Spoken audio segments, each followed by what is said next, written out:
Hello, everyone. We are live. Thanks for joining us. I have the wonderful Apostate Prophet here with me, and we are going to chat a little bit today about a variety of topics. Some are personal. I'm going to be quizzing him a bit on his life, and some are more just some of the topics that he goes into in his awesome videos on YouTube. And I do have a link to his channel in the description below if for whatever reason you're not already following this awesome YouTuber. So I'm going to pass it over to Ridvan to talk a little bit about his channel, what he's doing on his channel, and what inspired you to do this. Because I've heard your story, I've listened to your explanation, and it really inspired me. You're very open, very honest. So just is you know, in a nutshell, what started you up with this channel? Hi everyone. Well, thank you so much, Kelly, for having me. Sorry for the little delay. Thank you so much for having me again. Thanks everyone for joining. It's great to be here. Well, let me get right into it. I'm a former Muslim. I was born in Germany into a Turkish family. I lived part of my life in Turkey. I experienced Turkey and the Muslim world a little bit more, how it is. I come from a very religious Muslim family, so I was also at some part of my life very religious, although I had different political interests as well. And well, there was this one part in my life where I decided that lots of my political orientations, like I was a socialist at some point, even a firm right communist, I would say. At that time, I kind of concluded that all my thoughts and convictions about the world and about politics were probably just empty, that I needed to follow a bigger path, something more important in life. And I found that was the Islamic faith that I experienced throughout my entire life with my family and their friends and other relatives and so on. So I became very religious, and I had this phase where I was very religious, very devout, very strictly practicing and studying, and also preaching at the same time for years. During that time, I was not only practicing Islam by myself, but I was also studying it day and night. You know, really going through all the books, reading the Quran multiple times, reading the different reports, narrations about Muhammad so many times, and well, during that time there were so many questions, so many things that I had a conflict with, because I'm a person who grew up in Germany, in a culture that I loved so much for how, I don't know, just for how Western it was, as you people know it. But many people in the West probably can't really tell the difference as much as I can between Western culture and other cultures. But I mean, I've experienced Western culture, then that culture, and then I came back to America again to experience Western culture again. And there are so many differences, especially in the way of thinking, the way people think about themselves, about individuals, about rights, about women, about so many things. And I don't know, the more those things became a problem in my mind, the more those things in my mind, in my heart, conflicted with my Islamic worldview, the more I saw that there's maybe something wrong with this whole Islamic religion. So aside from that, I had a lot of doubts about the religion that I tried to suppress over my face of religiousness, because it's just, you know, I have so many questions.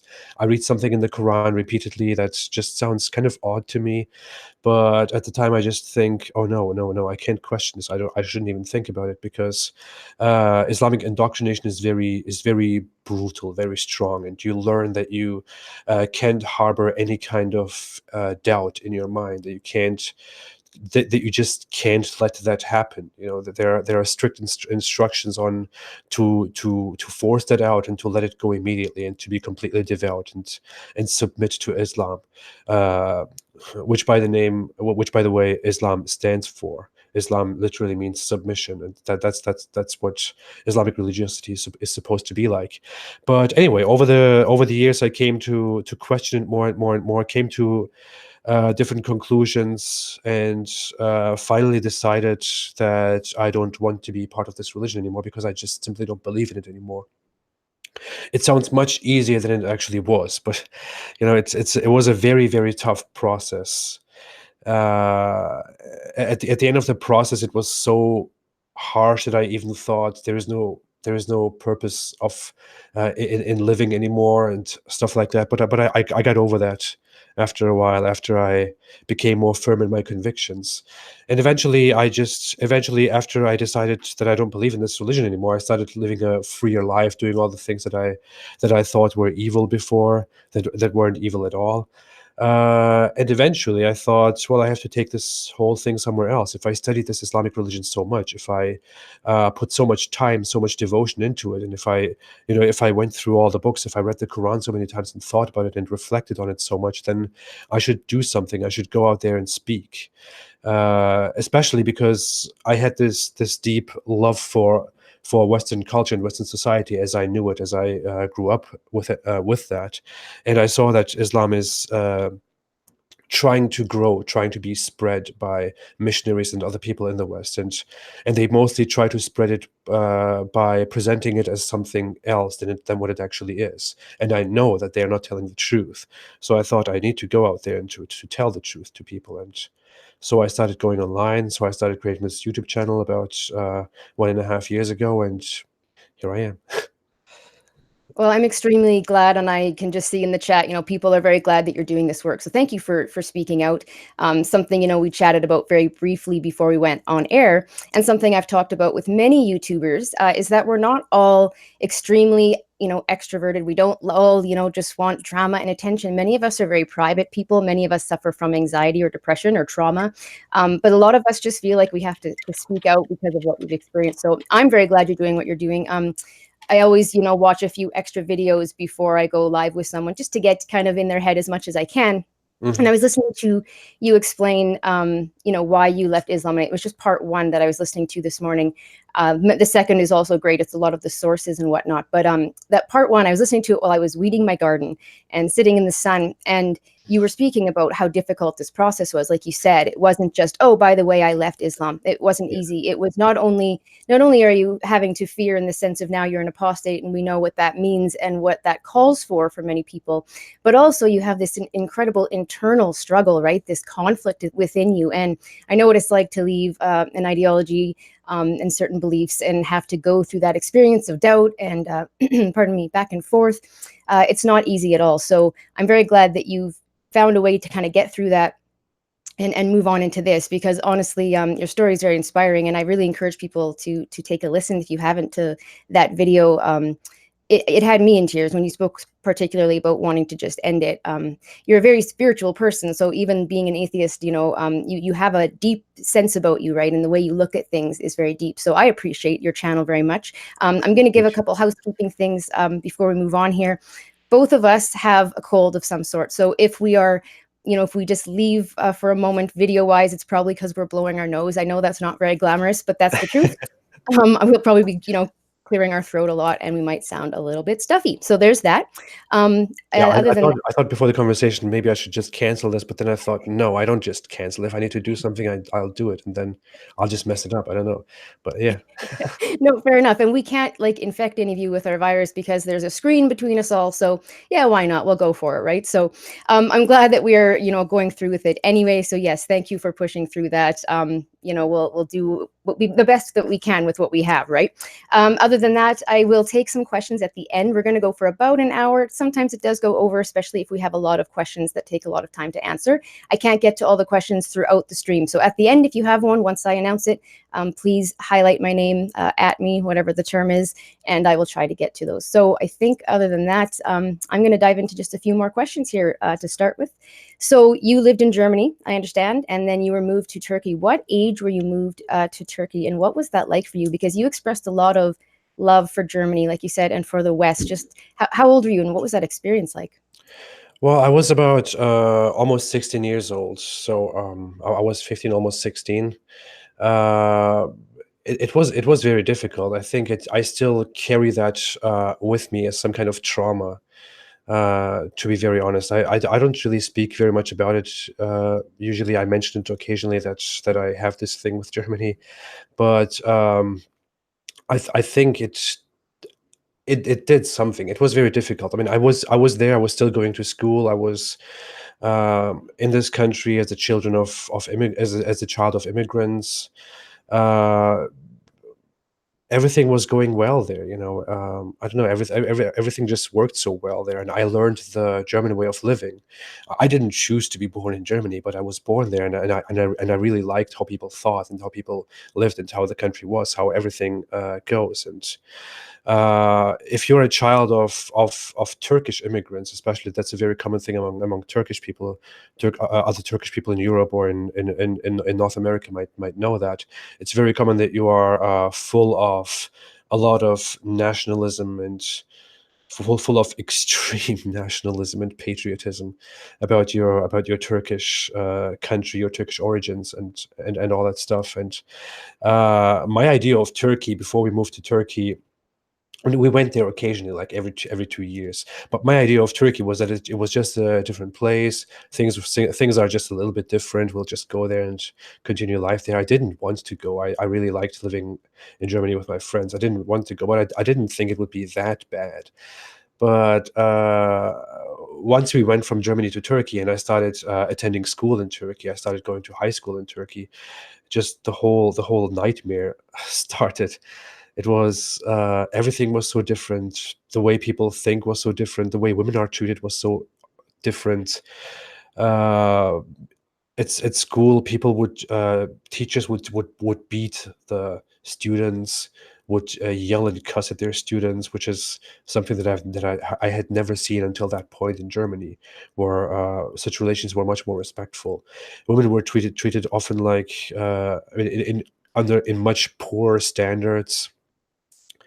And I don't know, it took a very emotional toll on me. I kind of just wanted to go back. I told my parents so much that I just wanted to go back. I still had the chance before 1 year or 6 months or so were over to go back and keep on living there. But they even told me several times that they would send me there for a vacation so that I could just keep my resident status and stuff like that. But it never happened. They just denied me that right completely, and I had to stay in Turkey and had to get used to Turkey.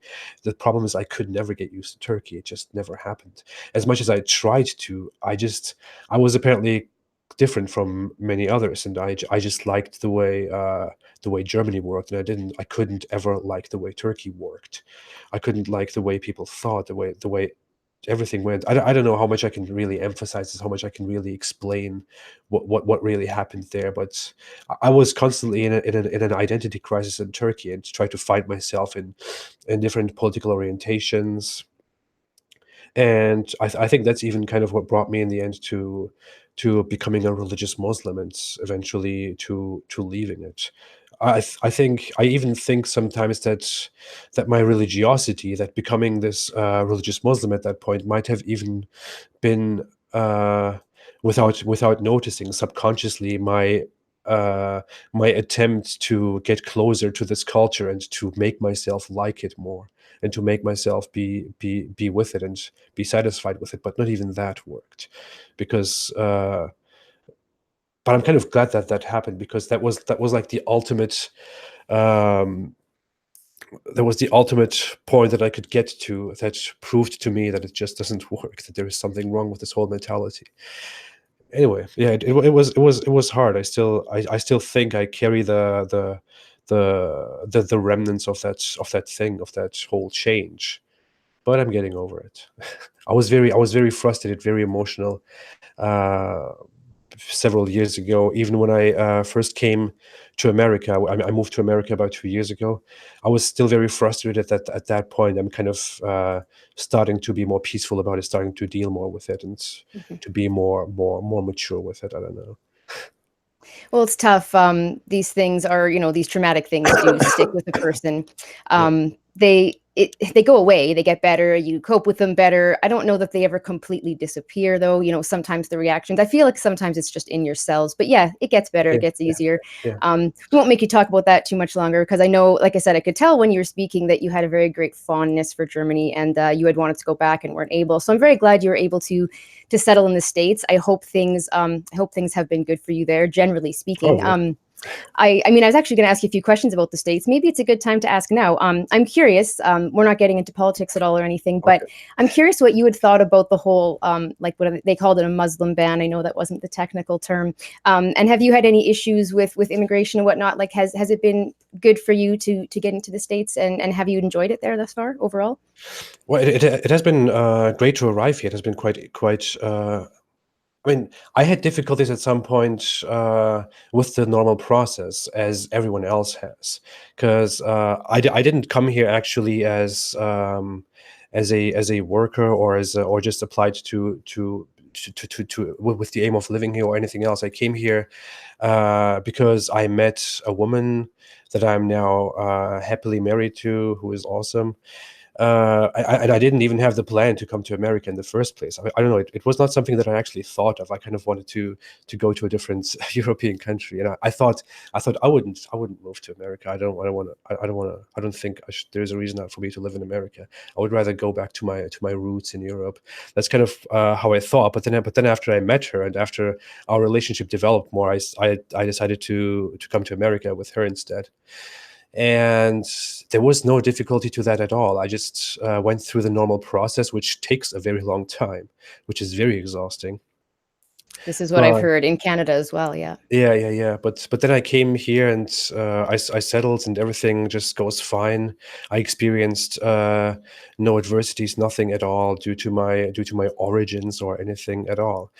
Um, I don't know, what was your thing about the Muslim ban? Yeah, I was just curious. I know that was a very contentious thing. Now, I had ignored politics for a while I was going through other life stuff, and I'd kind of come into learning more about American politics not too long before the whole, Trump Muslim ban or ban from Muslim countries came in. So it's not something I know a ton about, but I know it caused a lot of controversy. Were you living in the States at that time? And do you have any thoughts on that? You can also plead the fifth or whatever they call it. So.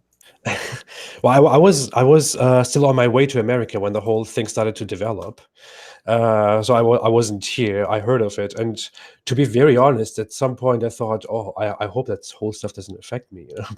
But I thought it wouldn't affect me. I was completely convinced that it wouldn't affect me because the first thing is I was coming from Turkey, and Turkey was not a country and would never ever be a country that would be included in such a plan as I thought, and was correct about.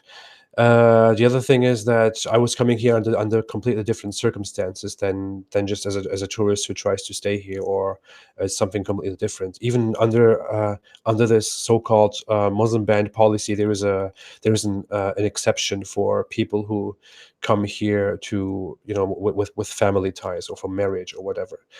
And I don't know. I had some thoughts about the whole Muslim ban issue. People were quite outraged about it. I kind of thought it wasn't a very, very big deal. He said it would be temporary. He said it would be limited to very few countries. It would be until things are sorted out. So I didn't think there was anything wrong with it. I thought a country has the right to do such things. The people of a country have the right to do such a thing.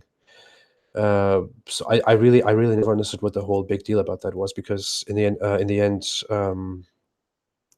I might mix in some German words sometimes, okay, by mistake.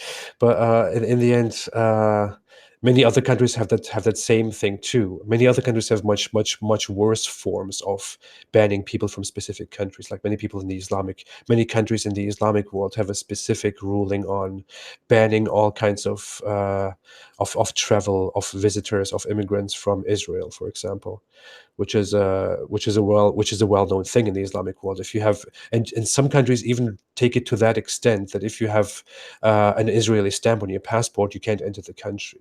And no one ever talks about this. No one ever talks about what kind of an injustice this is.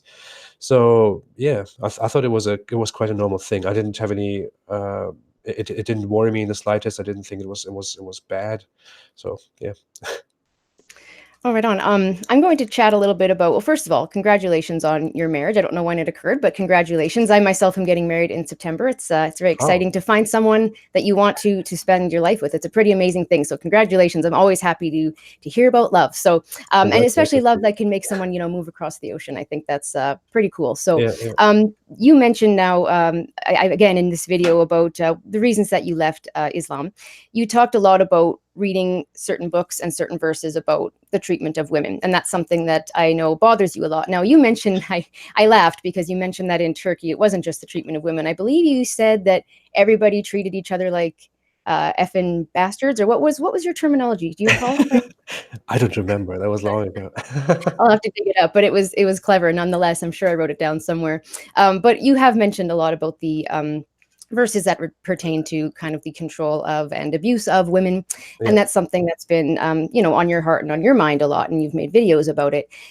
In finding, I assume was from the sounds of it a Western wife. I'm curious about just how all of that has affected your relationship. Do you feel that it makes you that much more aware of I don't know, of your partner? Do you feel like it's something that kind of haunts you? Is it something, how has this all been for your relationship in general? Because I can imagine there's been probably good and bad, and that's a very personal question. So again, you're welcome to plead the fifth. Oh, yeah. Well, I can go a little bit into that. I mean, I haven't really thought about it, to be honest, very much. The thing is, something that I can pride myself with a little bit, I think, is that even during my whole religious phase with Islam, even when all that stuff happened, I think one of the things that didn't that I didn't have a big change on. One of the Islamic things that didn't have a big impact on me was the whole story about women, because I don't know, I always thought I had a I always thought I know how to view women. I I said I always had this deep love for Germany, and it's not only because Germany was so awesome, it was because I just learned how to live in Germany the German way. And if you grow up in Germany, if you learn life in Germany, then it's totally normal to that the two genders are completely the same, that everyone does whatever they want to do, that everyone is responsible for their own things, that you don't just tell women to shut up, or to be quiet in public, not to laugh in public, to dress certain ways in public, or whatever.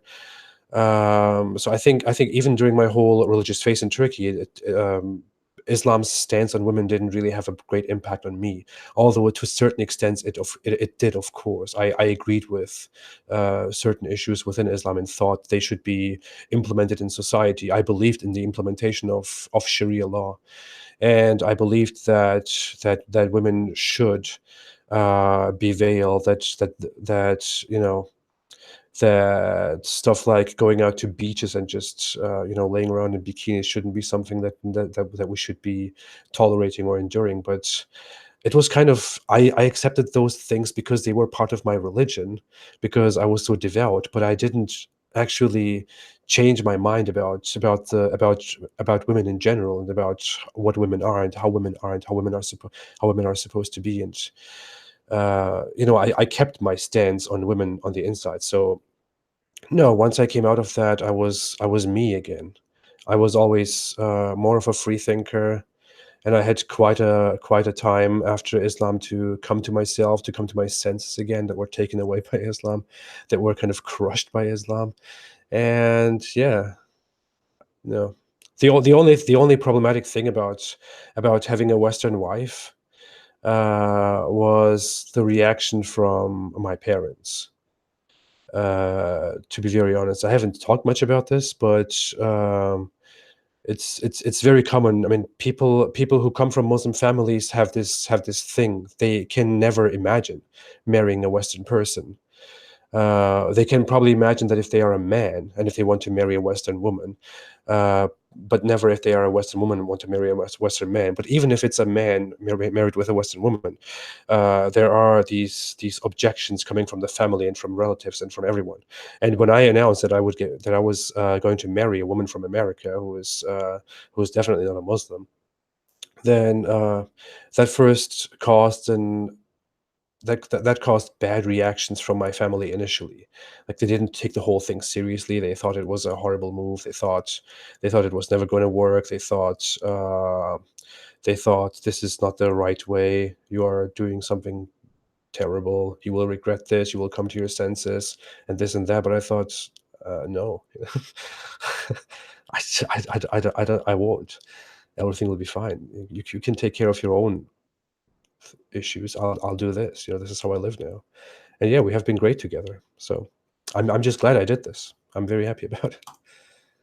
That's fantastic. Yeah, I'm extremely happy for you. Thank you for sharing that. I appreciate it. I'd wanted to ask about whether you still had, contact with your parents, because that can be very tricky. I understand when you're leaving Islam and your family is still within that religion. It's not always pleasant. I've had some conversations with other apostates who have experienced the same thing. So I appreciate you offering it up. I wasn't going to get into it because I felt like I'd be. I didn't want to be too personal, but I appreciate it.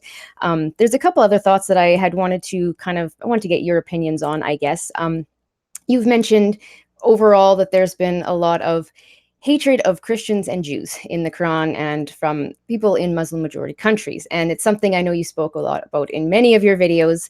And I'm curious, when you get a lot of hatred back, I've looked through some of your comment sections. I've seen a variety of criticisms, but I notice you get a lot of criticism from Muslims. And what I notice is those criticisms and those hate videos and those apostate prophet exposed videos, they're always very, very intense and angry. And that's something I'm seeing as a bit of a theme, is when they're mad at you, they're really, really mad at you. So do you find most of the hate you're getting, is it from Muslims? Is it from more people that are just worried about racism and bigotry and people who are maybe on the political left? Do you get a lot of hate, I'm curious, as well, from what we might call the alt-right, people who believe in the Jewish question? You've talked about that as well. Do you get hate? Do you get called a Zionist? That kind of stuff. Where does your hatred come from, the people that are mad at you? And what are your thoughts on the amount of sort of rage that I see directed towards yourself and other apostates from Muslims?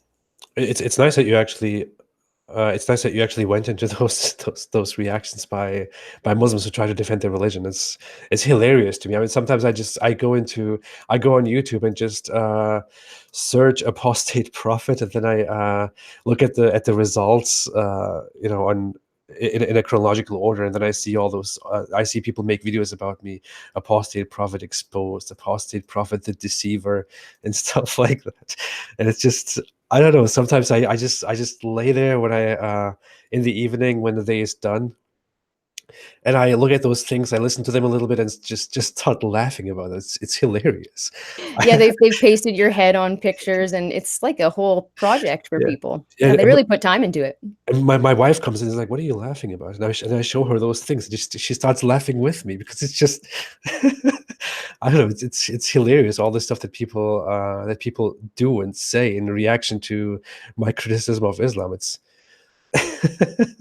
I see that is definitely the most common reaction to my work, the most common negative reaction to my work, which is Muslim apologists or wannabe Muslim apologists go on YouTube and make videos titled "Apostate Prophet Exposed" or "Apostate Prophet Destroyed." Others doing it in the comment section. And the funny thing is, what most of them have in common is that, as you say, they get very intense, and they don't actually mostly target stuff that I say. They mostly just target my character and me, and I don't know, how I speak, what I look, how I say Islam, which is a very funny thing, by the way. I say Islam. I do it. I say it more in an English, in an Anglicanized, Western way. I don't say Islam, which is the Arabic Islamic way to say Islam. And I do this. I do this because I speak to an English speaking audience, and I speak English, and I grew up in the West. It's just the most normal thing to do. Or I say Muslims instead of Muslims or whatever, and they say, "Oh, look, he says Islam. That shows that he's a fake Muslim. He's a fake ex-Muslim," and stuff like that. It's just lots of garbage that they try to mention and trying to discredit me and try to attack me. And that is definitely, angry Muslims are definitely disproportionately among the people who react to my whole criticism of Islam. And most of them don't really have a point, but it's hilarious. I suggest everyone go type apostate prophet in the YouTube search and just look and just watch those things through. No worries, there's no damage that could happen. But yeah, there are definitely some people who are, I'm very sorry, stupid enough to come and say stuff like, people from different people from different sides of the political spectrum in the West, in America, or in other countries, who come to me and tell me things like that I was racist, or that I was a bigoted Islamophobe, or whatever it is, which is weird. I mean, you are some you you are some white person who studies at a university in California, talking about what people of specific backgrounds can and can't say, and you're telling me, a person with a Muslim background, coming from Turkey, with an obvious look that is not white European, that I am a racist, a bigot, and an Islamophobe. What's going on? it's it's ridiculous. I mean, they just adopt these things. They get this from many Muslim apologists, from many Muslim missionaries, from many Muslims who kind of spread this as a strategy to just shut down everyone who criticizes Islam in any way. They equate criticizing Islam to vilifying and demonizing Muslims, and they equate that to going out and calling for violence against Muslims and going out and killing Muslims. They equate me to the Christchurch shooter. They equate me to people who go out and to go out and to those rare people, to those very, very rare people that you can't even find in society, who go out and beat up Muslims because they are Muslims. And it's obviously a very, very, very stupid thing to equate me to those people. What I'm doing is merely to criticize Islam, to point out mistakes within Islam, to point out that Islam is not only logically completely inconsistent and flawed and just wrong and just uh, unbelievable if you are not indoctrinated with it, but also that it is morally very flawed and also very, very dangerous, that it is a political system. I go out and criticize that. I don't go out saying that Muslims are evil, that you should punish all Muslims, that you should kick them all out, and you should slaughter them all, or stuff like that. I've never said something like that. Nothing that nearly goes into that direction. But yet even I am accused of being an Islamophobe and a racist and a bigot at some points. Yeah, that's definitely among the reactions. But I would still say gladly that those reactions are quite limited. I would say most of the reactions, of the negative reactions, maybe more than 80%, are from angry Muslims. Yeah. I don't know if I'm talking too much. I can't really. No, not at all. That's why I'm having you on my channel. That's the point. So no, thank you very much. I appreciate all of the answers. If I really felt like I had to butt in, I'm sure I would butt in. So I started that question and I was kind of going to go into two different directions, and I took the other direction. And I think the question would have made more sense now. In my own head, I realized I should have done this separately. So I was going to ask as well about the hatred of Christians and Jews in the Quran. And just in general, you've talked about that's like a very common thing in majority Muslim countries, that we don't understand here in the West, that we think that this anti-Semitism or anti-Christian belief system is just, not that big of a deal, or they just maybe, it's the same as Christians believing that they're the ones that are going to go to heaven and believing in their, them having the best religion, so to speak. They believe it's just a matter of each religion believes they're the right religion and there's nothing different about it. You've indicated through a great deal of your videos that that's not quite the case, that there's a great deal more hatred, a great deal more anger, and often it's not because of anything like, for example, the current Gaza issue or conflict. Often it's just there. It's just there from the day that they start speaking, kind of thing. It seems like they just have learned to hate these groups of people, and that's something. I'm a Christian. I'm not going to push Jesus on you. I think you mentioned that in one of your videos too. Like, please stop pushing it on me for F's sake. So I laughed at that as well. I won't do that here today. But I will say that what I appreciate about my religion is that when I left it for 10 years, like I've come back now, I left it to go free thinking and exploring, and nobody ever wished any death on me. Nobody, it was never written in my Bible to wish death on me. I know people prayed for me. They might have argued with me. I never ever felt afraid. I never felt scared. And I never felt like anybody wanted me to suffer for it, and that's something that I found interesting. The more I listen to your videos and the more I listen to others who speak about this issue, is there's this desire for people who don't believe in this ideology to suffer for it. Not that, oh, we have such joy, we want to share our joy and bring you to it. It's, you're not in on it, and you're these groups right here, sorry, they're bad. And interestingly enough, it's just this one person who has been asked to be glorified, not just God. It's, you're glorifying this person, this prophet, right? And he's the one that says all of this. So I'm just curious about your thoughts on all of that. You've made a lot of videos on it, but you're not a religious person. You're, I believe, an atheist. And so I always appreciate that outsider perspective, because I can get defensive as a Christian or maybe have my own bias. I'd like to know a little more about what you think about this hatred of Christianity and of Judaism in the Muslim world. Well, it's a very sensitive issue to talk about, I think, very often, but I do it anyway because I think it's a very important topic to talk about as well. It's sensitive in that it kind of gives us an idea about how Muslim society thinks and acts, and it kind of shows that there is some persistent hate in that society, and it's I don't know. It's just a sensitive issue to talk, but there are two issues here. One issue is how Muslims and how Islam view different religious groups and different religions, like Christianity and Judaism, for example. The other issue is the one of people leaving the Islamic religion and becoming apostates, becoming Christians or atheists, for example, most commonly. And to talk about the first one first. I have, I think, on so many occasions and so many videos and so many talks pointed out that there is this extreme hate toward Jews. That is the number one thing that is everywhere in Islamic society, that goes on everywhere in Islamic society.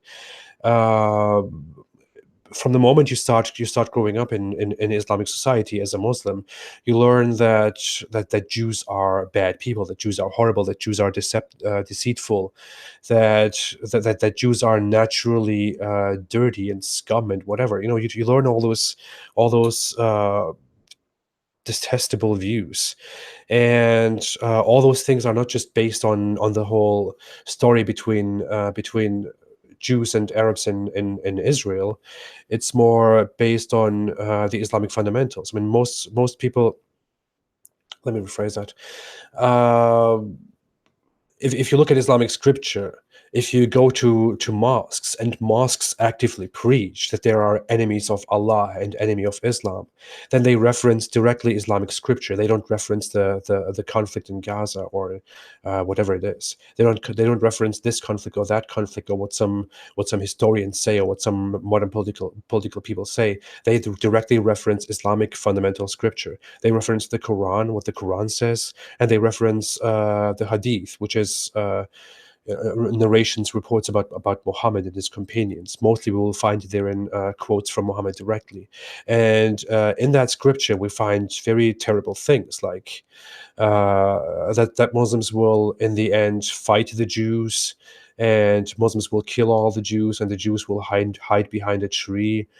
And even the stones and the trees will say, there is a Jew behind me, Muslim, come and kill him, stuff like that. This is some regular stuff that I learned as a child. I am not exaggerating. I learned this as a child. I learned as a child that in the end times, that toward the end of time, we will fight and kill the Jews, and the stones and the trees will ask us to come and kill the Jew behind him. I don't know how much I can emphasize how dangerous and how ridiculous, how abhorrent this is. This is how I grew up. This is how many people grew up. This is how regular adults in society nowadays, who try to tell us that everything is okay, who try to tell us that we are misunderstanding Islam. This is how they grew up. This is what they learned in their mosques, in their institutions, and everywhere. They learn this. They learn so many other things, like why Jews are horrible like that, but. Anyway, just as said, Jews are the number one target that are completely hated everywhere in the Islamic world, and it has little to nothing to do with the whole conflict. In fact, I would say that most Muslims have a problem with the whole conflict in Israel because of the Islamic mentality, because of the Islamic sentiments against Jews. That's why they are all taking sides in that and support the Palestinians in their fight against Israel. I would really, really say that. Uh, what's funny about this, one last thing about the Jews is, uh, other than all the crazy stuff that if you are in the Muslim community in the Islamic world, you believe that Jews are some kind of superhumans that have supernatural abilities because they are behind pretty much everything bad that goes on in the world. And it's far worse than in those circles that we call, in those fringe circles that we call neo-Nazis and their whole theories about the Jews. It's far worse than that. People who think that is anti-Semitism haven't seen anything. Uh, but yeah, aside from that, if we come to Christians, I lived in a we lived in a country that was predominantly Christian in Germany.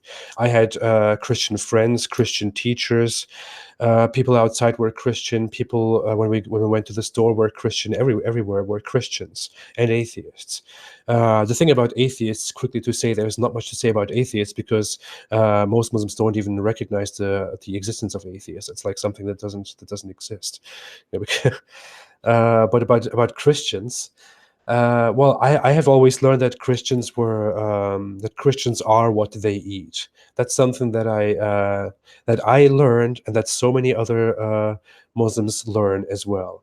Dear Muslims, if you listen, don't deny it. You know it very well. It's a very well common known thing to say that Christians are what they eat, which means Christians eat pork. I was Christians going to eat say pigs then, right? Yeah, eat pigs. So Christians are pigs. Mm. That's a very common thing to say among in the Islamic world, in Islamic society. And I learned that too.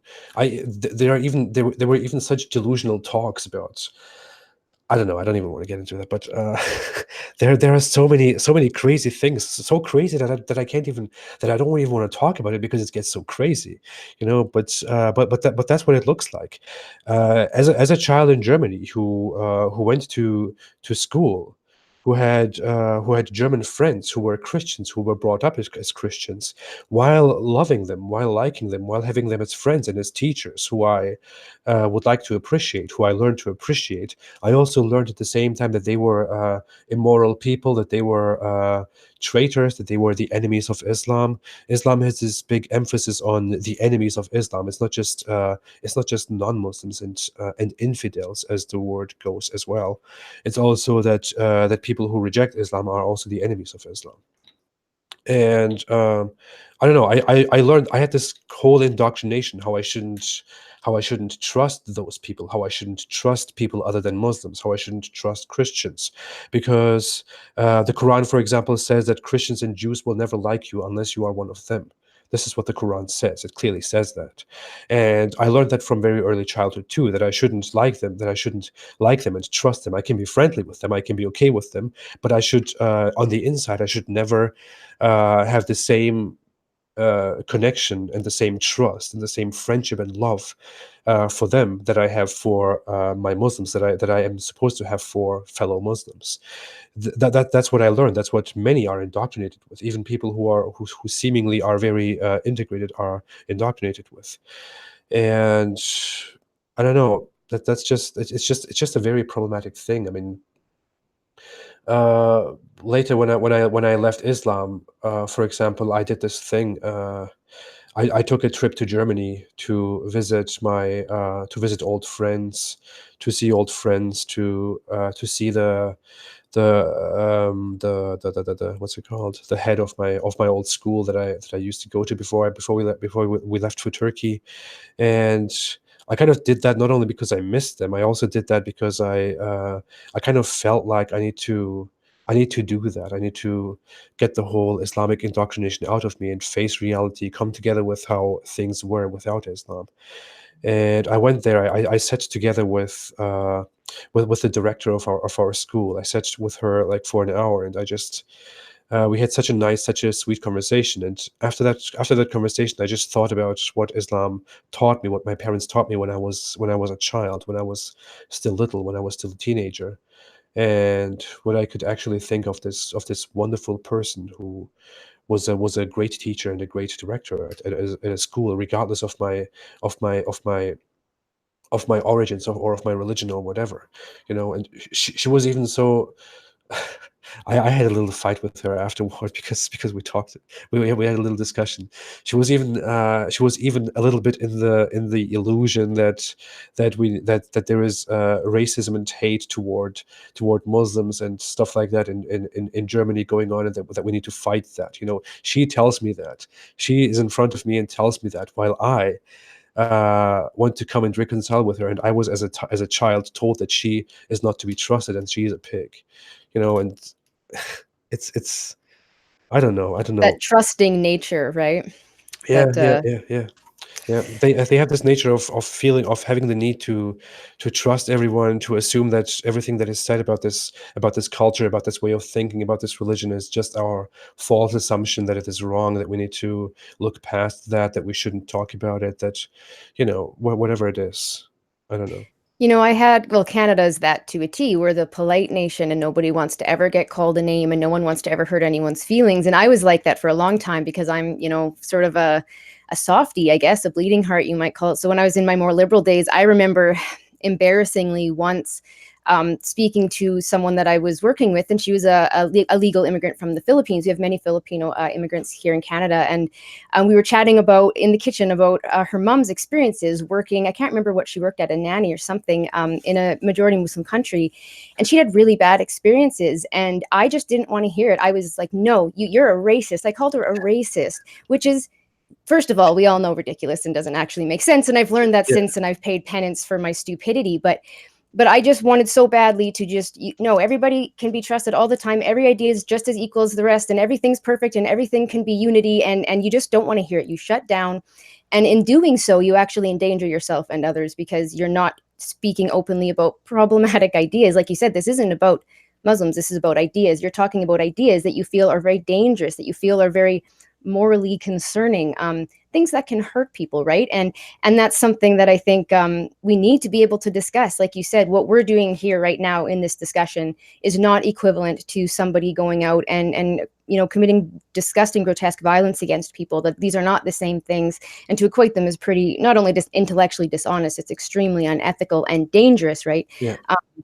So, I mean, God, I could talk about that forever. The free speech. I know you're a big advocate for free speech. I know the states didn't sign on to what happened with that Christchurch. There's like an internet sort of document now, like a protective, hate speech sort of document that we've now signed on to in Canada. And I know the US didn't, which is probably good for you guys. I don't know where it's going to lead us. But Uh-huh. I'm very concerned we won't be able to be having these conversations without being highly censored in the future. So I guess we'll have them while we can. Have you had a lot of censorship? I mean, we'll talk about that now. Yes, You've been yes. banned from Twitter. How many times have you been banned, suspended? What has your experience been with deplatforming? I'll get to that. Let me just clarify. I mean, I wanted to say that actually when I said that this whole issue is a sensitive issue, it's because I mean everyone can tell from the stuff that I'm saying. It just sounds very very sensitive, and I'm I just like to say, I mean, when I point these things out, and when other people point these things out, we're not saying this because I'm not saying this. At least I will speak for myself for once. I'm not saying this because I want to cause damage and hate and violence. And anything like that. I don't want to inspire people to go out and be violent against Muslims, against people that they see on the street. I'm saying this because there is a big problem that we need to talk about. I'm saying this because Islam as a religion uh, has an impact on the society. It indoctrinates people and makes them be that way. It makes them think that way. It makes them say such things. I said horrible things when I was a Muslim. I was a religious Muslim. I was an absolutist. I wanted Islamic rule, Islamic law, and I said horrible things when I was a Muslim. I'm not a Muslim anymore, and I'm probably one of the most tolerant people that you can encounter. And so I'm not saying, I'm never ever saying any of these things because I want hate or intolerance or anything against Muslims. I'm saying that this is a problem that we need to be talking about. I'm also approaching other Muslims peacefully and nicely and talk to them about why they need to reflect and why they need to let go of this ideology. Many Muslims are come and have a discussion with me, and I talk with them normally, and I want them to let go of this religion. I don't want them to die for being Muslims. That's not the point Precisely, yeah. of any of this. And even me in my position, I want to come back to your question. In my position, that I have never ever advocated violence or hate in any way. That I have always only criticized Islam and its impact on society. I have been censored so brutally. Most recently on Twitter, I have been banned. Both my personal account and my Apostate Prophet account have been banned from Twitter permanently because of a tweet that I made in which I said that Islam orders the killing of apostates, gays, critics, this and that, and that it orders to spread the religion with the sword, and that it is of course a religion of peace, and stuff like that. And I was permanently banned for that. Until that point, I had so many strikes already for very simple things like that I said. But I'm just pointing out facts. I'm just pointing out problems with this religion, with this way of thinking it, and that we need to object to that. But I am being censored and shut down because I'm saying this as if I was that guy who thought that people of a specific religious group or of any group of a specific group should be separated or treated horribly or killed or whatever.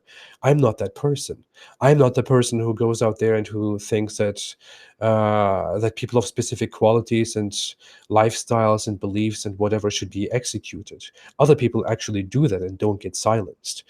And Yeah, there's a grand amount of hypocrisy I've noticed. there is massively. I mean, there was just a recent incident where a Muslim apologist who makes himself popular among Islamic fundamentalists and revivalists, he said he wrote an article on his website and shared it on Twitter, in which he applauded Brunei for its implementation of the killing of homosexuals and adulterers, and said that he expects other Islamic countries to follow suit. And he said that on Twitter.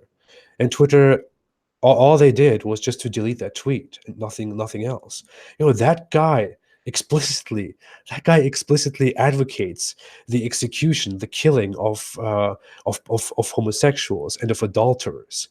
That's explicitly what he says, and they just delete a tweet and he can stay on that platform. And I speak against this religion because it is so violent, because it preaches stuff like that. And I say, let's let go of this religion. Let's not believe in this religion. Let's counter this religion with arguments and with facts. And I am silenced for saying this. It is incredible how much people in the West have with this with their naivety, with their weird way of extreme tolerance, how they have come to the conclusion that's just saying this, that even a former Muslim who says this is somehow racist and hateful, that this is somehow equal to inciting hate and violence. It is incredible. I'm currently self-censoring in Facebook. I didn't want to get to that point, but I have deleted all my posts on my Facebook page, for example, and decided that I'll only share updates and links on there from now on. Because if you post anything at all that I do as part of my work, I'll probably be deplatformed there. It is incredible. Yeah, that's extremely frustrating. And it's not helping anything. This is my argument that if you don't like something that someone says, don't listen to it. Generally speaking, like you said, unless you're calling for violence, there's exceptions. But generally speaking, having this dialogue is helpful, and having people, blow off steam and say things and then be countered and maybe be, some of these people wouldn't have the opportunity to have their ideas countered and have a good idea in its place if you weren't allowed to say that thing in the first place. You really have to. Free speech is so paramount. It's so important, and it's very concerning. I never used to care about this at all until I really started to understand. It was Jordan Peterson who helped me understand at first how important this is, and now I'm really understanding how important this is. And people just we take our freedom for granted here in the West. I am not sure if you agree with that, but I feel like people just we don't know what we have at all, do we? I like to bring up Voltaire as an example to the whole thing that is happening right now, to the whole giant nonsense that is currently ongoing. Voltaire is considered an Enlightenment thinker who is credited as being among those people who gave us Enlightenment values, and one of them is free speech. And Voltaire is seen as a good example of free speech because Voltaire said extremely outrageous things. He said horrible things in his books and in his letters to people and whatever. He said so many things that I so disagree with on so many levels. He said horrible things about Christians, about Christianity. He said so many horrible things about Europe, European culture, about Jews, about Judaism. He said that Jews are a terrible culture that is exploiting society, and that will have their punishments. He said that. He said about Muslims. He said that Muhammad was a deceitful trickster, who was a barbaric guy who cared about blood and about dominance, and that people who initially followed him were mindless people, whatever. He said all kinds of brutal stuff. Voltaire did this, and he's now considered part of the Enlightenment movement, because he is one of those who helped us understand that people can say horrible things because they think in certain ways. I mean, he said horrible stuff about Christianity, but Christians nowadays teach us that he's an Enlightenment thinker, and that we should value him. Uh, you know, Europe came from those times. Europe went through the Enlightenment. Western culture went through the Enlightenment, and we learned from such people that we all have ideas, and that we need to be able to come together and to contribute to society with ideas that we have, no matter if the public agrees with them or disagrees with them. We can't just take ideas and say, "Oh, this idea is dangerous. Shut that down. This idea is dangerous. Burn that book. This idea is dangerous. Silence this person." We can't just do that. We need to be able to allow the free flow of ideas, no matter how terrible they sound to you. That's what we learned in the Enlightenment. And a few centuries later, we are now in the 21st century, in 2019, and we are giving these major corporations like Twitter and Facebook and YouTube and others um, the ability to decide what we can and can't say. And so many people among us, so many people all over the political spectrum, actually, not only on one side, think that we need to be silencing people, that we need to shut people down, that we need to isolate people for what they say, that certain things can't be said in the public, that they need to be considered racist and hate speech and bigoted and whatever. And it's the second time I say this is incredible, but yeah, this is what it is. Incredible, and not in a good way, right? Yeah, not in a good way. Absolutely not. I'm going to ask you one more question before I let a few questions in from the chat. So I'm wondering, we get accused a lot in general as people who speak about people. When I say people, I mean Westerners like myself, Canadians or Americans, or people from the UK, Tommy Robinson, anyone who speaks out about this who isn't in your position. We get accused of right-wing propaganda. We get accused of, as you said, bigotry and xenophobia and everything else.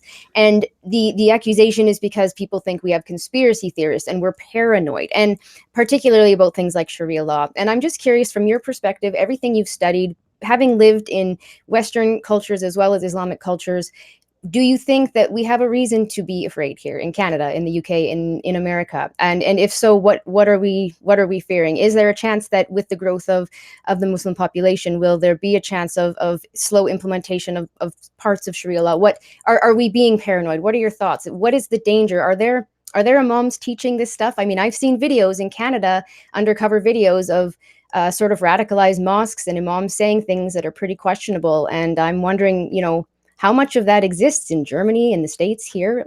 How big of a threat is this? Well, I would say I have seen some things come from the right that I don't fully agree with. I think some of the stuff is exaggerated to certain extents. I mean, on some very extreme sides. That's what I would say. But in general, I would say if I go by country or by region, I would say that the United States, for example, has not much to be afraid of. But the United States is in the minority in that. The United States still has a good immigration policy. It's still not very easy to access compared to Europe and Canada, for example. Uh, America has a very, very small Muslim population. Studies show that Muslims in America are among the least religious in the world, who don't really care about Islam very much, who don't know other Muslims. Most Muslims in America don't know any other Muslim, for example. So, except if you live in places like Minnesota in America, there is really not much to worry about. There won't be a big takeover by Islam and whatever there's going on. I can't say the same thing about Canada and about Europe. However, I would say Canada is still closer to America in how things go. I would say Canada is getting a lot of Islamic influence. Lots of people are wanting to have a lot of Islamic influence on the society of Canada. It's certainly not as terrible, not as big of a reason to be worried as Europe, as countries like Germany and Sweden and the UK, for example. But there are certain things going on. I mean, you occasionally see videos of people, even people in the streets, very openly. I just saw a video earlier today of an interviewed Muslim guy who said something like, that. To you, it might seem unjust that homosexuals are killed, but to us, it's not. And That was a Rebel Media yeah, bit. yeah, Actually, that's yeah, out of Canada. That's in yeah, Canada. yeah. Mm. I just saw that earlier today, and I thought, well, honest Muslims like this really don't make it easy to shut down Islamophobia, so-called Islamophobia. But yeah, there are some people who definitely say and think that Islam will take over the West, that Islam will be the majority in the West, that the West will be ruled under Islam.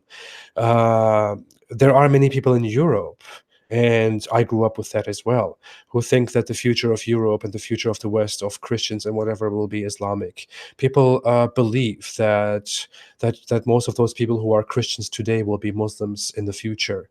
That future societies will be Islamic, that they will be under Islam and whatever. The thing is, there is a distinction to be made that people don't make, that I'm still not really sure about how necessary that distinction is.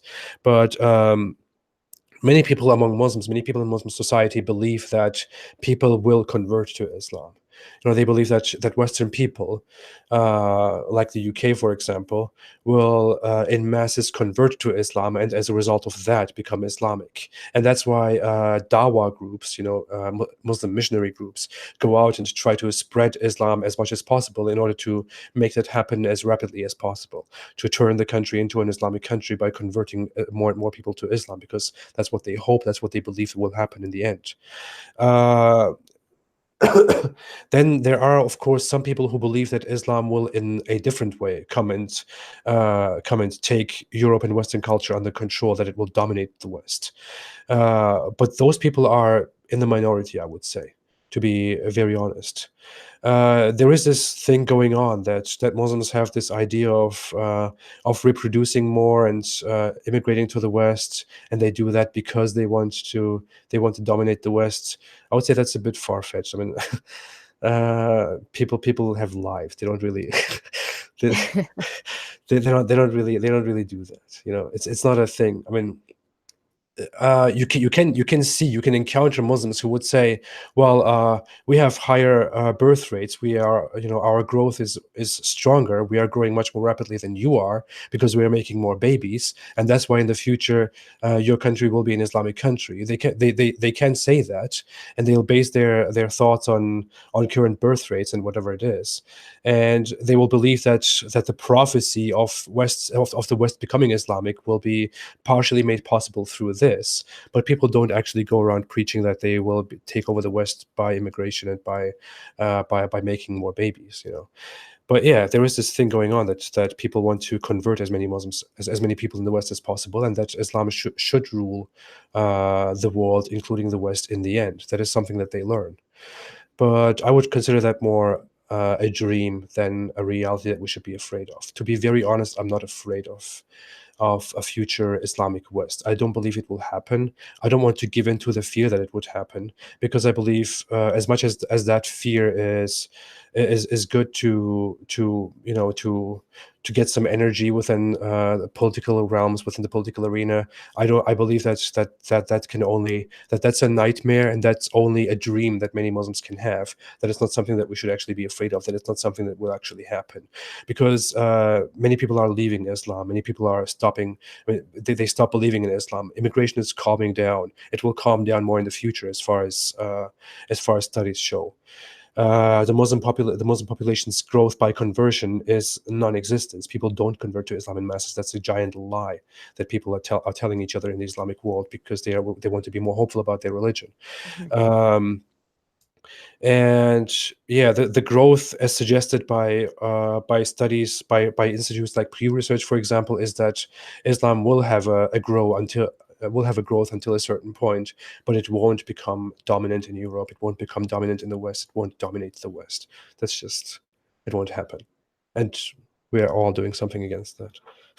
And I appreciate your response, your honesty as well, the intellectual honesty, right? That you're not giving into sensationalism, because that's when you're trying to dig through what is true and what is not, you are going to find people that are in a different state of mind, and it's not always completely stable. You're going to find people that have a motive. You're going to find opportunists. You're going to find, oh, well, people are people, right? It doesn't matter what demographic we're talking about. Some people just suck, right? Is that Yeah. a fair assumption to say? I don't know. Yeah. I mean, I see people very often doing these, talking about this whole fear and, how the future will be terrible and this and that. And I think, but by supporting that, if I supported that, or by supporting that, my whole message would get more publicity. People would join me much more. But I think, but it's just not necessary. I mean, we should be honest to each other. We should be more rational, more positive, more honest. And if I'm being very honest, I just think that's very sensational, and I would rather not do that. I would rather just stick to approaching this whole thing rationally, intellectually. I'm already harsh enough, I think, on that. Fair enough. I'm going to ask some questions from the audience now. They're not in any particular order other than what I feel kind of fits. Steve LLT asked, how is your message received by moderate Muslims? Because there are a lot of moderate Muslims out there. Do you get any feedback from them? It's hard to distinguish. Meanwhile, there are so many responses, but I think, well, many moderate Muslims, as we falsely call them, many Muslims would see that as an insult. But many moderate Muslims usually have this reaction that they think I'm doing something terrible, that I'm being hateful, or whatever. They are kind of closer to the foolish, naive Western way of thinking this is racism. That's kind of how moderate Muslims react to this. But many of them actually, I have seen so many positive responses among them as well. So many people who started listening, who were less who were less aggressive in their reaction, who sat down and thought, "Oh, I'm just going to listen to this. He's one of us," and then listened through it, and afterwards sent me a message. A few weeks later or a few months later, sent me messages saying, "Hey, I doubted you first, but lots of the stuff you're saying actually made me think, and I looked into it further, and it starts making sense now." Many people sent me messages saying that they left Islam because they sat down and started listening. So, of course, especially among more moderate Muslims, there is hope. There are many people who can receive this well, and to sit down and have a talk with me, because I don't preach that they are monsters and devils and whatever, animals, whatever it is. So yeah, there is some positivity, there is some hope, but generally it's a struggle, to say Makes the least. sense. Well, and that leads into the next question. There's about 3 or 4 people that ask, essentially in different wording, how can we help? You say tell people to stay away from Islam. How can we help to have people come to light on this ideology? And how do we speak to people? Teach us is sort of the idea. And I mean, what I'm hearing a lot from you in your videos and in this interview is you really do have to just speak to people and be human and be kind. Like you said, not judgmental. You're not trying to be sensationalist. You're trying to have a productive conversation. But I'll let you embellish on that a bit. It's a thing I would actually want to think about a little bit. Fair enough. And maybe that's something you could do a video on. I know a lot of people seem to want to help. They want to speak out, but maybe they can't do videos or they don't have your experience. So certainly might be something to consider. Like you said, it's worth thinking about. I would like to say that I mean, it's not just about Muslims and non-Muslims and kind of conversations that we have among these groups and among each other. It's among all of us, among everyone, that people usually don't really communicate ideas very well to each other, especially if we are on opposite sides. If we have negative views on the other person's perspective, we have very weird conversations that don't bring us anywhere. And we have we have those same issues when we discuss political issues in America. For example, when I sit down and look at how the left and the right discuss things in America, I think, what are you people doing? You're not really trying to solve the problem. You're just fighting each other and throwing words at each other. So true. And that's kind of how I see the whole thing. I mean, how I'm not trying to do my whole conversation with Islam and Muslims, for example. Mhm. I had this thing, this phrase or this kind of title that I started to use from the very beginning. It's also on my Twitter handle, that I called myself a fair critic of Islam instead of just whatever I want to call me, And I thought that's something that I thought about because I looked at many people who criticize Islam, many people who say things about Islam and about Muslims, and I saw all the arguments and the discussions and things they use, and I saw that there are so many counterproductive things going on.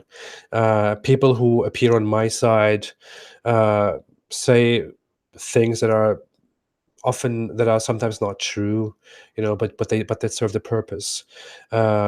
People who use all kinds of incidents that happens among someone who happens to be a Muslim to generalize Islam and Muslims, for example. We don't need to do those things because there is enough. Believe me, there is enough if you just want to be truthful and honest about Islam and Muslim society. There is really an abundance of things that you can point out, that you can use and that you can go after. So but closer to the question, actually, I would like to say it's the most useful if you think about the Muslim as someone who just grew up within his faith, as someone who was just indoctrinated with what he's believing in and what he is trying to defend to you. The best way to approach Muslims about this whole thing, to stay away from Islam and to make others to stay away from Islam, is to approach them more intellectually than emotionally. To point out, to approach conversations nicely with a purpose, to say, "Hey, I studied Islam, and this is what I found." Not to just go directly and say Muhammad was a pedophile, or to go say Islam, endorses wife beating. That shouldn't be the first word to use. Right. Yeah. Well, and that's what I like. Your videos, you have a lot of sources, and you've read the Quran more than once, and you've read parts of it many times, and you are very, very quick to explain not just the sources and scholarly, views on things, but also where you're coming from an intellectual level. And it is Yeah, important because we need to have not only honest, kind conversations where we're not judging people, but like you said, have some facts to back up what you're saying. So do your yeah. reading, do your research, right? Yeah. I mean, I would say read the Quran if you're really interested in these whole discussions and in learning about Islam and countering Islam, whatever it is. Read the Quran in a language that you understand. Don't be afraid of being charmed by it, because there is really nothing charming about that book. Uh, and go into some more Islamic fundamental sources, like the Hadith, for example. I would always suggest reading through Sahih Bukhari, although it's a very, very heavy and very long read.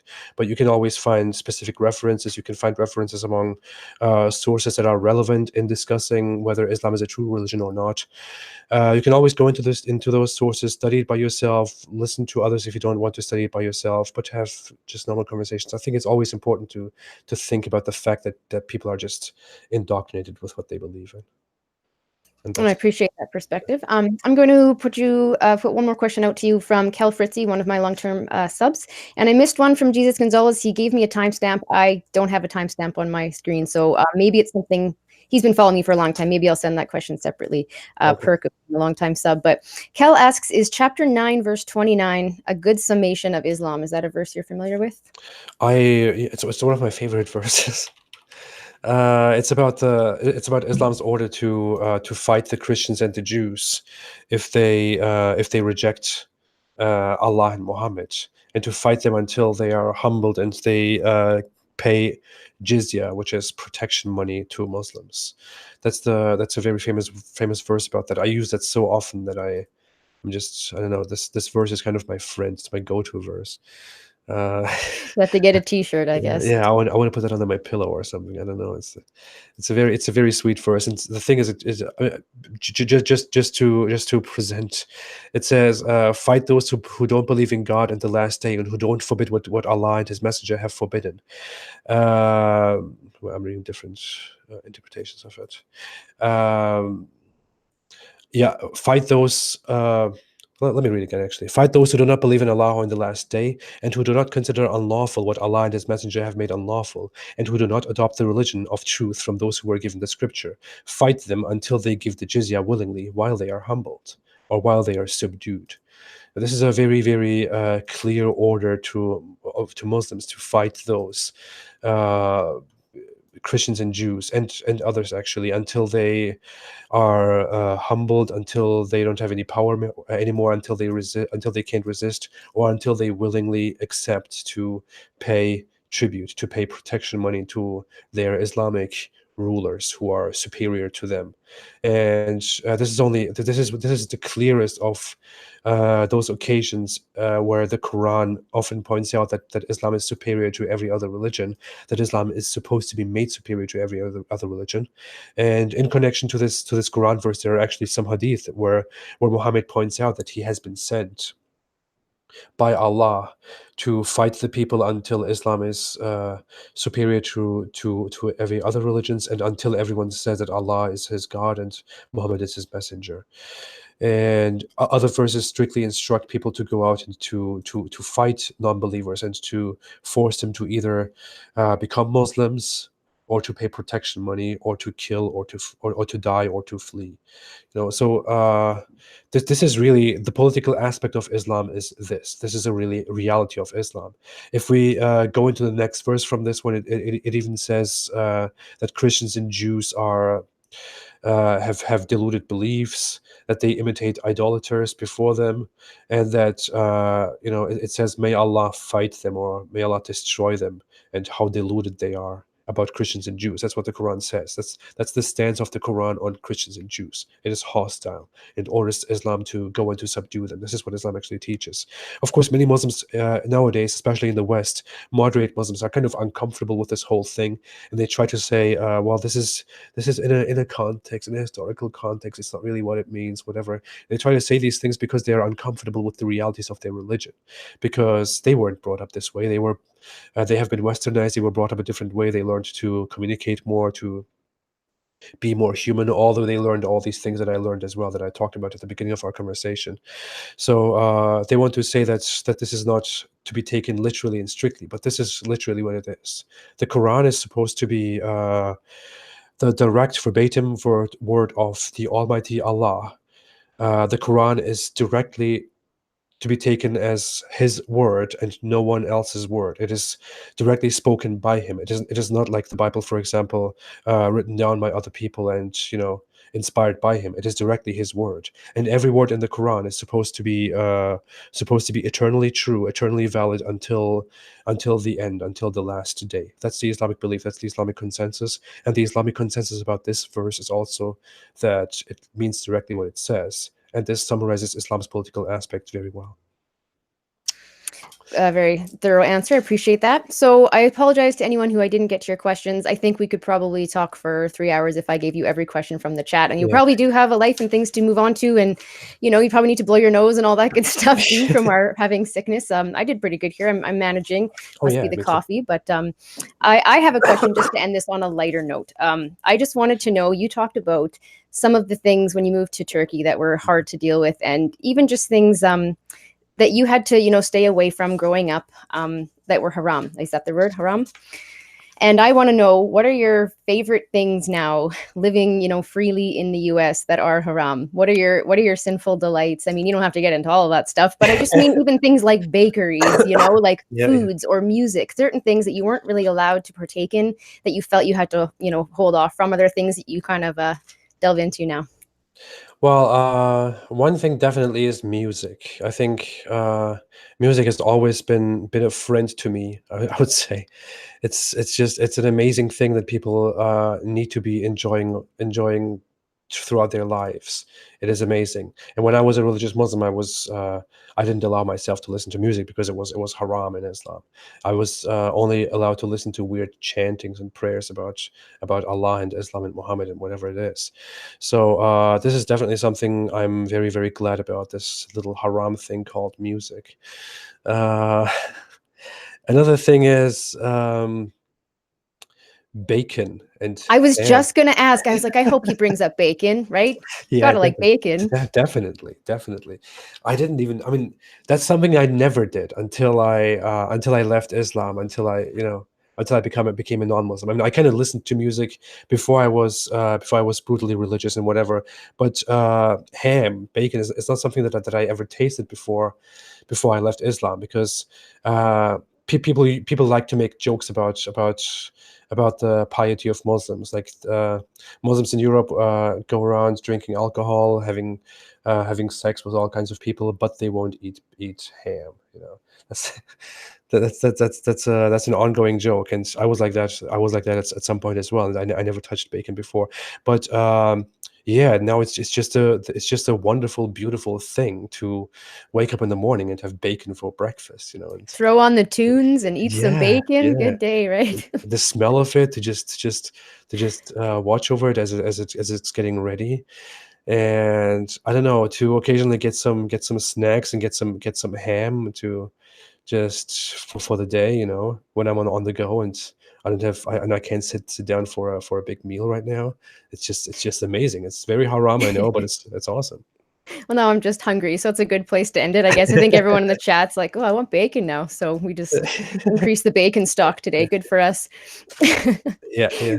Well, I will leave it there. Like I said, we've been going for about an hour and 20 minutes. I will let you continue on with your day, but it's been a pleasure having you on. I'd like to give you the floor one more time here to pass on anything you feel is important. If you want to plug a new social media platform or just pass on any messages at all, please feel free to do so. Sorry, I didn't. I just missed the first No, part of no that. problem. Just wanting you to kind of give your last final thoughts. Anything you wanted to plug, like if you have a new social media platform since you're being banned on Twitter, or if you just have any final thoughts for us, I'll give you the floor. Well, okay. First off, thank you so much, Kelly, for having me, for inviting me. Thank you so much, everyone, for joining, for your comments and questions, and for your attendance and everything, and your appreciation. Uh, yeah, I would always like to say, as the last thing that I would like to point out, that we need to be able to have conversations. We need to be able to talk about things. I would say it's one of the most important things that I have been pointing out recently, that we just need to be able to sit down and talk about problematic ideas, problematic beliefs. And in my opinion, I'm not someone who who would like to go after everything that seems problematic in society. I wouldn't like to go out and speak in public about everything that seems problematic in society. I think very often this whole publicity and going and having these kinds of discussions and conversations in publics even takes a toll on my health and on my stress levels and whatever. I've dealt with anxiety a lot, for example, for half a year, for the last half a year. It's not necessarily something pleasant. It's not necessarily something that I think, oh yeah, this is absolutely what I need to be doing. This is awesome. I'll just do this for the rest of my life, whatever. Very often I was at the point where I just sat down and thought, why did I ever get into this? Should I why can't I live? Why can't I just go on and live normally? But I'm passionate about this because I think that Islam is a very terrible idea. I was under that terrible idea. I was under the influence of that terrible idea. I grew up with that terrible idea. I was a child when I learned to hate people based on their origins and on their beliefs, on their ideas, on their gender, and on their choices and whatever. I learned that hate throughout my entire life. I studied that hate. I loved that hate at some point because I believed it was the truth. And I learned to reject that hate, to let go of that hate. And now I'm here to counter that hate. And even because of that, even because I left Islam, I am now regarded an animal and a criminal and whatever it is by people who still hold on to that belief. That's how toxic, that's how ridiculous, that's how bad it is. We need to be able to talk about these ideas. We need to be able to talk about those bad ideas. talking about these bad ideas, countering them, discussing them, encouraging others not to buy into them, encouraging others to question them, to reject them, to let go of them, to counter them intellectually as well, is not equal to inciting violence and hate and whatever it is. I don't have hate for people. I don't think we should be kicking out and killing and punishing a bunch of people because of their beliefs. I don't even hate someone who is a fundamentalist Muslim. I don't even believe someone who is a radical Muslim who believes that I should be killed for leaving Islam, because I think that he is a person who believes in some ridiculous nonsense, because he was either he grew up with that, he was indoctrinated brutally with that. I was brutally indoctrinated as well. I was there as well. Or he just came to accept that, to believe in that as a person. I need to be able to confront him and to tell and tell him how bad those ideas are, and to let go of them. uh, yeah, we need to be able to have these discussions, to have these conversations. Lastly, I would just like to say, for all those people who want to go out and talk to Muslims about these things as well, think about the fact that they were just indoctrinated into this, and that we all need to be able to have discussions in order to change each other's minds. And you have better values. You will likely be more able to change the mind of the other side than changing your mind based on what they say. And that's all I would like to say, other than stay away from Islam. And yeah, thank you so much. I appreciate you being on. So, first of all, there's a couple of people in the chat that are very persistent on a couple of questions talking about Al Taqiyya. There's certain things that I'd love to get into again. So, if you're open to it, Ridvan, I'd love to have you back on at some point to continue the discussion and pick it up where we left off. Is that something you might consider in the future? Sure, yeah, I would love to. Excellent. That's awesome. Yeah, there's lots of things I'd love to get to. It's a big topic. So we will end this for today. Thank you very much for being on. Thank you for your wisdom. Thank you for teaching us some things that maybe we didn't know, and just for your sense of humor in it all too, because that is necessary when you're talking about heavy things. Like you said, some of this isn't pleasant, and you guys remember that people like Ridvan doing this work, it's not always easy on them. It's tough on them. There's many people doing this great work. I'm going to leave some names and links in the description below if you guys want to find out more content creators. OneGodlessWoman in Canada is fantastic. She's a Saudi Arabian Muslim apostate. Julie Mora, who I think is in the chat. Actually, I have a message for you, Ridvan, from Julie. I'll pass it on when we go off air here. Oh, yeah. Julie Mora does a lot of discussion about this, a lot of research. The list is endless. There's so many great people. I'll put some links in the description of my personal favorites. Tom Quiggin, of course, different books, different resources. So please just educate yourself. And I will leave you with my token end phrase here. As always, be good to each other, everyone, but not because the government tells you to. Take good care.